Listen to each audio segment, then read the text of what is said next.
બંધ રાખો. હું બોલું કા બોલું એવું કરે. ના પપ્પા રો ને હવે પેલા ફરી વાર બીજી વાર. નો ટેક ચાલુ જ રહે. ચાલો હું બોલું પહેલા. Hello everyone, I am Kalyan Kanjar and Janki Kanjariya with me. Hello Janki. હા જય શ્યામ. પહેલા તો એ કે આજે મારી 25 તારીખે. હા તો હવે આગળનો દોર સંભાળશે જાનકી કંજરિયા. આજે છે 25 જૂન 2026. એટલે બસ મારે એ જ કેવું હતું. હવે તમે બોલો તમારે શું કેવું. ના તમારી 25 તારીખ છે આજે, તમે કહો. હા એટલે તમે કંઈક મને પ્રશ્ન પૂછવાનો હતો. ના એવું તો કાંઈ હતું નહીં, પણ હવે તમે કહો છો તો પૂછી લો. આપણે હમણાં થોડા 10 દિવસ સાથે રહ્યા હે ને લગભગ. હા 11-12 હા, કારણ કે ટ્રેનમાં પણ 2-3 દિવસ સાથે રહ્યા. એટલે અમે કોચી રામકથામાં ગયા હતા, માનસ મૃત્યુલોક. અને બાપુએ માનસ મૃત્યુલોક કરી કોચીમાં અને કથા કરી. અને હયાત ગ્રાન્ડમાં કથા હતી એના હોલમાં. અને અમને લોકોને સારી એવી હોટલમાં ઉતાર આપવામાં આવ્યા હતા. અમારી હોટલનું નામ હતું પલમાયરા. અને અમે ત્યાં ઘણું ફર્યા, જેમ કે જ્યુ ટાઉન જવાનું રહી ગયું હતું. ફોર્ટ કોચી ગયા, ફિશિંગ નેટ જોઈ અને ત્યાંનું જે બધું હતું પેલું વાસ્કો દ ગામાની સમાધિ કે જે કહેવાય એ હતું, એ બધું અમે ફર્યા. અને અમારી સાથે મારા માસીના દીકરી વૈદેહી દીદી પણ હતા. અને દીદીની આજે 25 તારીખ છે તો અમે વિચારીએ છીએ કે એ વિશે જ વાત કરીએ આજે કોચી માટે. બીજું વિશે શું થયું આપણી સાથે, યાદ કરો થોડું. શું કઈ નહીં, અમે ટ્રેનમાં ગયા. પછી તો સવારે બાપુની કથા સાંજે 4 વાગે હતી. એટલે ત્યાં તો ગ્રાન્ડ હયાતમાં મીન્સ કે કાર્યાલયમાંથી અમને આઈડી મળ્યું હતું ત્યાંનું. પછી પહેરીને ગયા અને ખાવાનું તો જબરદસ્ત હતું.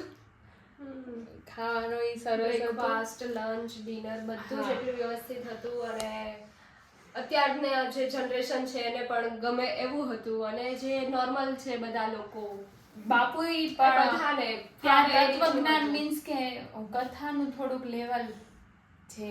નરસિંહ મહેતાની ઊંડી આ તે એવું બધું નહીં.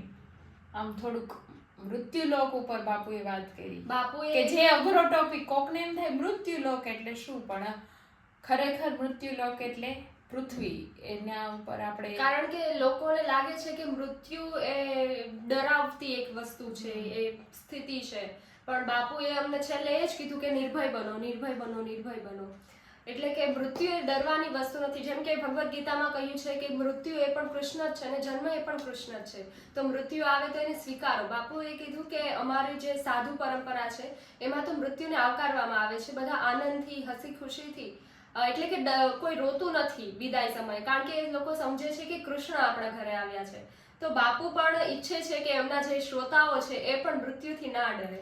બાપુએ એવું પણ કહ્યું કે કૃષ્ણ છે તો એ કોણ છે? મૃત્યુ છે સ્વયં.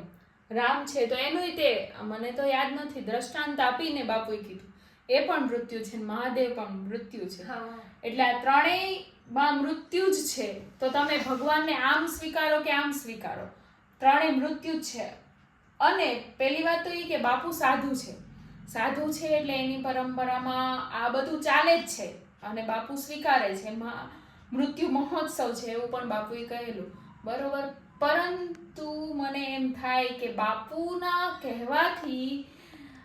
કહેવાતા સારા લોકો મીન્સ કે કવિ ભદ્રાયુભાઈ વત્સરાજા, એમની પત્નીનું મૃત્યુ થયું ત્યારે બાપુના કહેવાથી બાપુએ એને કહ્યું કે તમારે એનો મહોત્સવ કરવાનો. એટલે ઢોલ નગારા બધું એમને વગાડ્યું.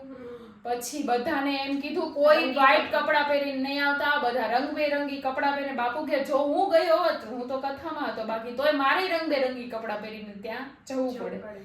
અને બાપુએ કીધું કે ખાવાનું વાનગીઓ પણ એવી રીતે રાખી, મીન્સ કે મહોત્સવ. તો મને એમ થયું કે બાપુની અસર લોકોમાં થાય છે.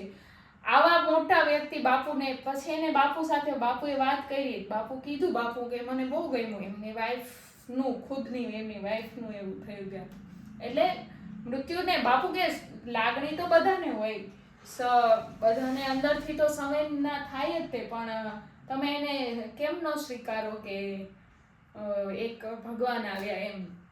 એટલે બાપુએ શોર્ટમાં કહું તો બહુ જ ડર પણ હટાવ્યો, અને મૃત્યુ કઈ એવું નથી જે જન્મ છે, લગ્ન છે ને મૃત્યુ, 3 વસ્તુ ધારો કે હોય કે એ નક્કી હોય, તો આ વસ્તુ એવી છે કે મૃત્યુ તો બધાનું થવાનું.